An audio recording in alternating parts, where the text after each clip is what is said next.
మల్లేశ్వర్ గారు good morning. నిన్న supreme court చేసినటువంటి కమెంట్స్ ఏం చెప్తారు?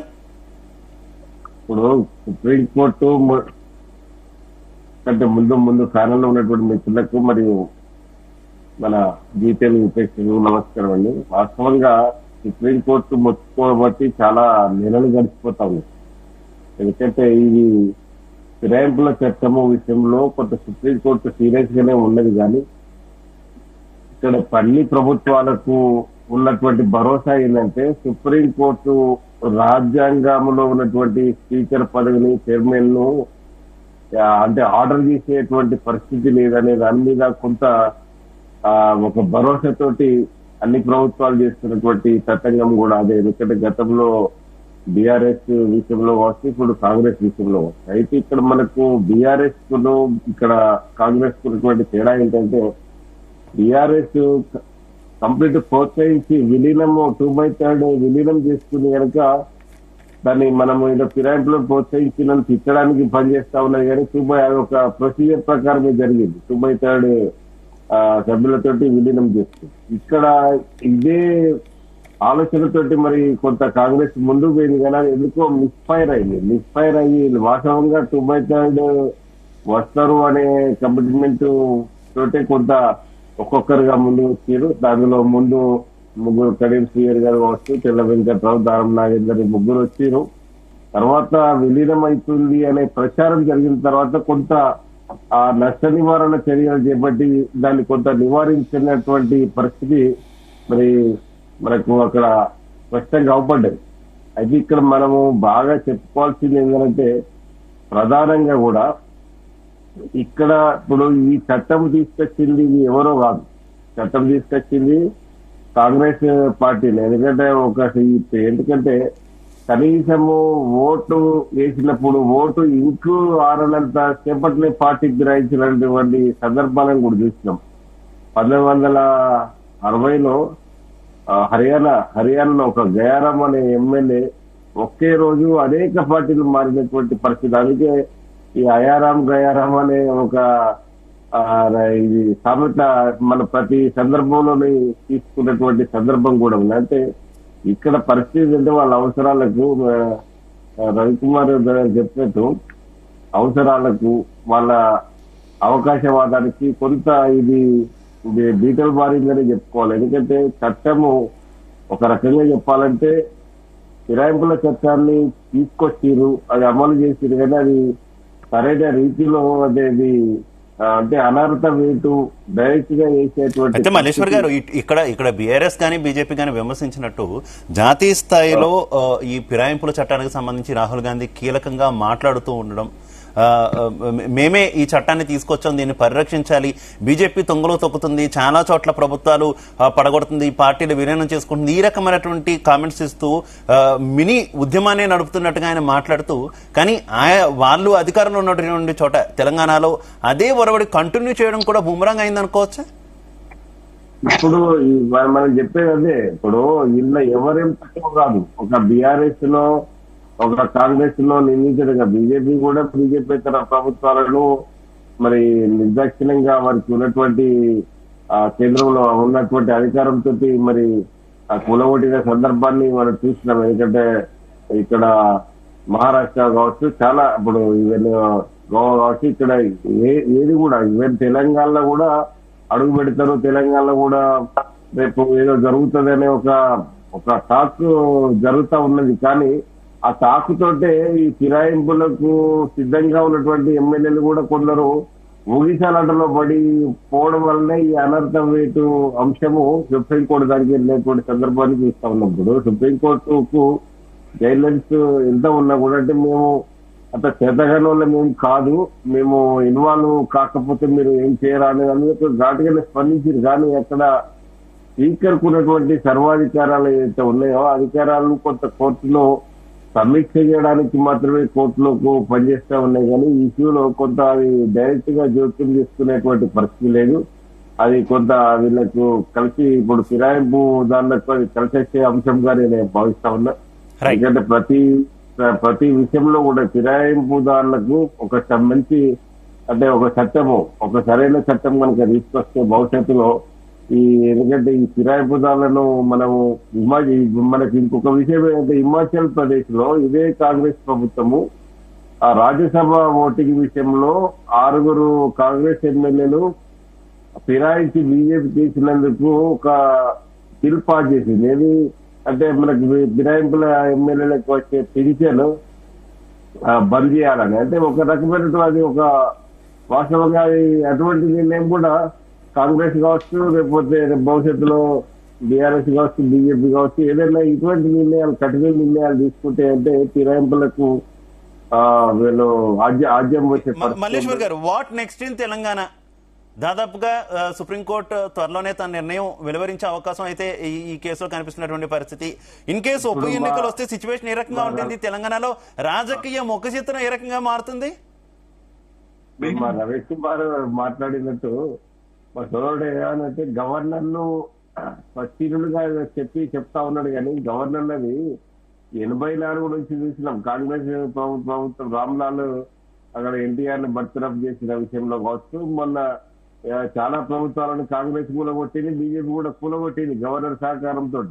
అట్లా బీజేపీ ఏమి ఇన్వాల్వ్ కాలేదని ఏం లేదు. ఎందుకంటే ఇక్కడ సమస్య ఏంటంటే గవర్నర్ది అంతా కూడా సెంట్రల్ గవర్నమెంట్ అపాయింట్మెంట్ చేసింది కనుక వాళ్ళ కనుసన్నలోనే చేస్తున్నటువంటి పరిస్థితి. ఎందుకంటే ఇలా గవర్నర్లందరూ కూడా పార్టీ కార్యకర్తలు, పార్టీ నాయకులుగానే ఉన్న వాళ్ళు ఇలా గవర్నర్ గా చెలమనవుతున్నారు. ఎవరు ఇప్పుడు మనకి రాజ్యాంగ పదవులలో ఉండి ఇప్పుడు బయట ఇండిపెండెంట్ వచ్చిన వాళ్ళు ఎవరు లేరు. ఒక పొలిటికల్ పార్టీస్ కి సంబంధించిన వాళ్ళే పనిచేస్తా ఉన్నటువంటి సందర్భం ఉంది. కాబట్టి వాళ్ళ కనుసన్నలోనే వాళ్ళ గైడ్ లైన్స్ తోనే పోతా ఉన్నారు. ఇక్కడ స్పీకర్ ఏదైతే ఉన్నారో విత్ ఇన్ ది అంటే ఏ పార్టీ కాంగ్రెస్ కావచ్చు, బీఆర్ఎస్ కావచ్చు, ఇప్పుడు వాళ్ళ ఇప్పుడు ఆ ప్రభుత్వానికి అనుకూలంగా స్పీకర్ వ్యవహరించినట్టే గవర్నర్ కూడా సెంట్రల్ గవర్నమెంట్ కు అనుకూలంగానే వ్యవహరిస్తా ఉన్నటువంటి సందర్భం చూస్తున్నాం.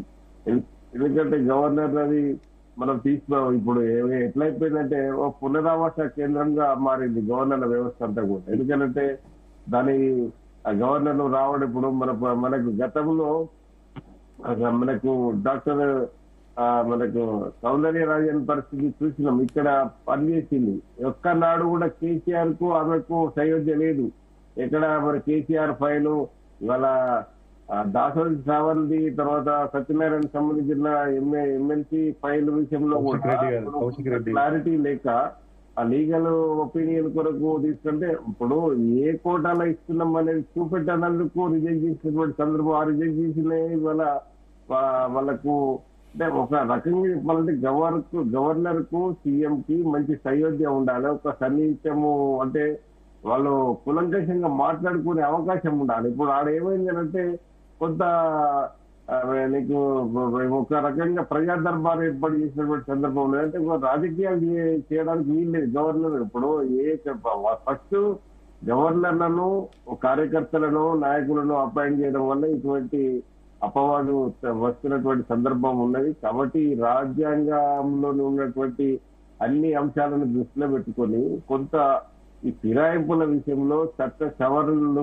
ఇవాళ బీజేపీ ఉంది కదా సెంట్రల్ గవర్నమెంట్ లో, ఎటువంటి బిల్లులైనా తీసుకురాగలిగే దమ్ము ఉన్నటువంటి బీజేపీ ఇది కూడా మరి ఆ ఫిరాయింపుల చట్టాన్ని కూడా చాలా అవుట్ రైట్ గా కనుక దాన్ని బిల్ పాస్ చేసి ఇచ్చే పరిస్థితి కనుక ఉంటే డెఫినెట్ గా రేపు భవిష్యత్తులో ఏ పార్టీ కూడా మా సోదరుడు చెప్పిండు ఎవరో జగన్ చాలా ఆవేదన కూడా అది కరెక్ట్. ఎందుకంటే జెండాలు మోసిన వాళ్ళు పక్కకు పోతా ఉన్నారు. ఈ ఫిరాయింపు దానిలో చేయబట్టి కొంత అది వాళ్ళకి మైనస్ అయితే అది రాజకీయ నాయకులకు కాదు బ్యూరోక్రాట్స్ కూడా అటువంటి పరిస్థితి ఉన్నది. ఇప్పుడు మనం గతంలో చూసినాం. ఇప్పుడు నీకు అధికారులు, ఐఏఎస్ అధికారులు, నీకు చాలా పెద్ద పొజిషన్ ఉన్న వాళ్ళు ఆ గవర్నమెంట్ కు భజన చేసేది, ఇప్పుడు ఈ గవర్నమెంట్ కు భజన చేస్తున్నటువంటి సందర్భం ఉన్నది. వీళ్ళు కూడా వాళ్ళకి అడ్వైజర్ గా ఉన్నది వీళ్ళకి. అంటే ఇక్కడ ఎటుపోతున్నది ఏంటి అనేది కూడా మరి వాళ్ళ ప్రభుత్వాలు చూస్తున్నటువంటి పరిస్థితి ఉన్నది. ఏదేమైనప్పుడు కూడా ఫిరాయింపుదారుల చట్టము కొంత కఠినతరం చేస్తే తప్ప ఇటువంటి యాక్షన్స్ ఉండవు. లేదనుకుంటే ఇది కాలయాపన జరిగి ఆ ప్రభుత్వాలను ఎత్తుకొచ్చే పరిస్థితి ఉంటుంది. వాళ్ళకు ఉన్నటువంటి అవకాశం. ఇప్పుడు 142ను ఎప్పుడు తప్పని పరిస్థితిలో ఇన్వాల్వ్ అవుతారు, కానీ ఈ స్పీకర్ ఫిరాయింపుల దానికి కూడా ఇన్వాల్వ్ అవుతారని నేనైతే అనుకోవడం లేదు. మల్లేశ్వర్ గారు, ఎలా టర్న్ అయ్యే అవకాశం ఉంది ఎన్నికలు వస్తే? రాష్ట్రంలో? ఈ ఎన్నికలు వస్తే ఎలా టర్న్ అయితే అనేది ఇప్పుడు మనము రవి గారు అనుకున్నట్టు 10 వచ్చేది బీజేపీకి 10 వచ్చేది లేదు. బీఆర్ఎస్ ఇప్పుడు ఎంత పోరాటం చేసినా దాన్ని ఏం చేసినా కాకపోతే నష్టపోయేది తెలంగాణనే.